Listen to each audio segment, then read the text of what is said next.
All right, welcome everyone to You're Not Crazy. This is still our anxiety series. Before we get started with our information today, just want to share that this information, our videos do not replace any urgent mental health concerns you may have. So please call 988 if you need more additional support. That's the suicide line.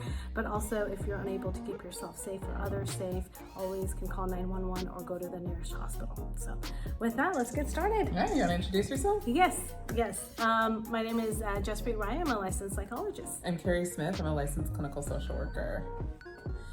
Today we're going to focus on the physical sensations of anxiety. So what goes on with our bodies when we're experiencing anxiety. So a lot of you guys have heard of the fight, flight, or freeze response.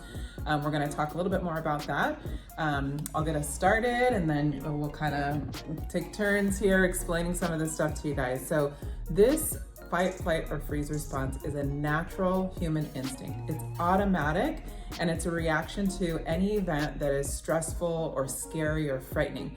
So what we're going to talk about is the difference between perceived danger and actual danger. So our fight or flight system is going to activate regardless if we're actually in danger, like a bear is chasing us, or if we're in emotional danger, like I'm afraid of what could happen, and so I start to go into some panic mode.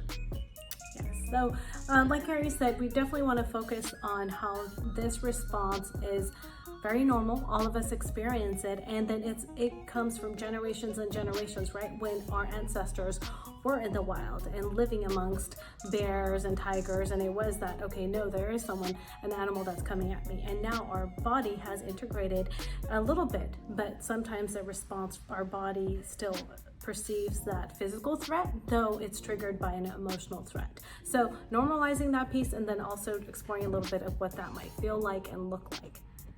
So what we want to talk about is some of the physical things that go on with our body when we experience this fight or flight. So some of the more common ones that we hear about or that we ourselves experience. So one might be fast breathing. So what's actually going on here is that your body is trying to get more oxygen so that it can prepare your muscles to fight or to run, okay?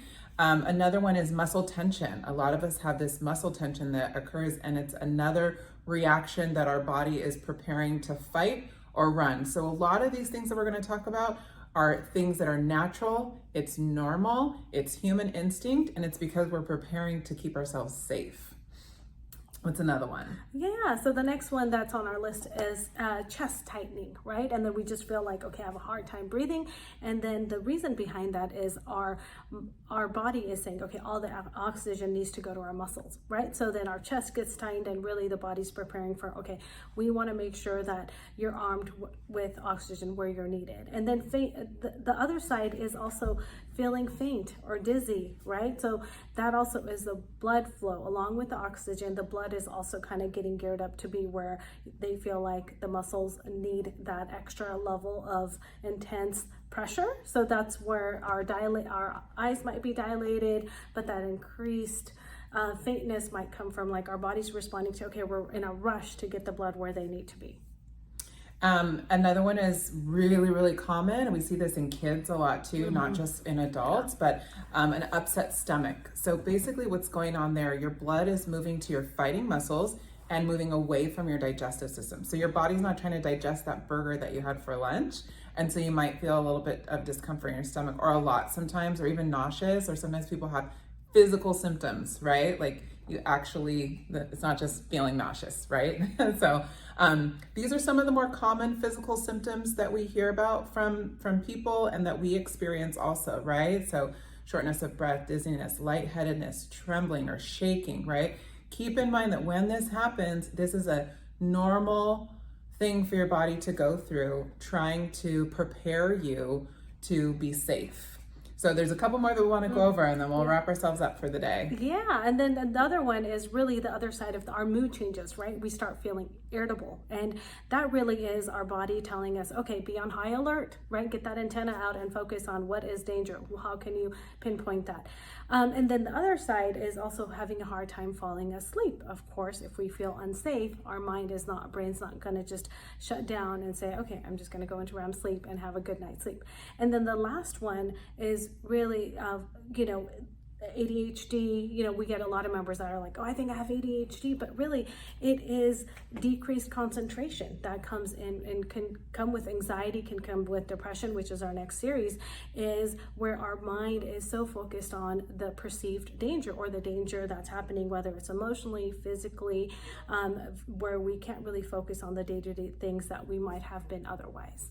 Yeah, there's only so much space in our brain to think about and process information. So if I'm focusing on being emotionally safe or physically safe, there's less space in my mind to remember some of the day-to-day stuff.